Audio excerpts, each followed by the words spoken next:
G'day people, this is the first in a three-part series looking at an epic fail by Transperth back in late November at North Fremantle station, where they closed the pedestrian level crossing for a weekend without any advance warning, and they completely failed to properly signpost the detour routes or provide any maps. This first episode shows that Transperth can get it right when it wants to, which makes it all the more baffling why the North Fremantle closure was such a fiasco. The second episode will showcase what good advance warning messaging to stakeholders looks like via the road closures that are required for the upcoming AusCycling RoadNats. The third episode will list the multitude of failures by Transperth back in November. I might be mistakenly maligning Transperth here. The fault might lie with the PTA or with the contractors who carried out the work, Holland, but I'm blaming Transperth because their name is on all the signage. Okay, I'm at Bassendean Station. I'm going to show you that Transperth really does know how to do communication with the public. Doing a whole bunch of work over here in the car park, and there's signage everywhere saying from November 2025 to March 2026 there's going to be short-term parking disruptions. So there's a sign there, there's a sign there to my right, there's a sign there to my left on the fence, there's another sign over there on the far fence to my right.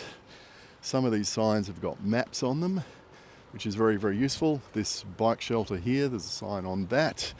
There's another one over there on my left. As I look across the car park, across this row of cars, you wouldn't be able to see it, but there's another sign over there on my right. And as we go further along the car park, it's probably nearly 100 metres or so. Actually, no. There's one there on my left. And we go further into the car park, and kind of hiding behind the shrubbery over there, there's another one on the right. And then here, just where the cyclist is going past, there's one on my left.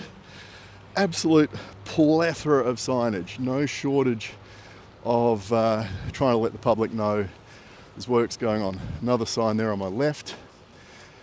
Better not run into this curb. And then I think this is the final sign. I've given up trying to count them. There's another one there. Okay. So clearly, when there's disruptive works going on, Transperth is able to mobilise their communications team, put together some basic signage, some of it with maps, and with a good message on it. Very simple message, nice big signs. Go and get some call flutes printed up and send someone out with some cable ties, and you got a communications plan. Good stuff. Why can't they do that when they're doing pedestrian crossing closures?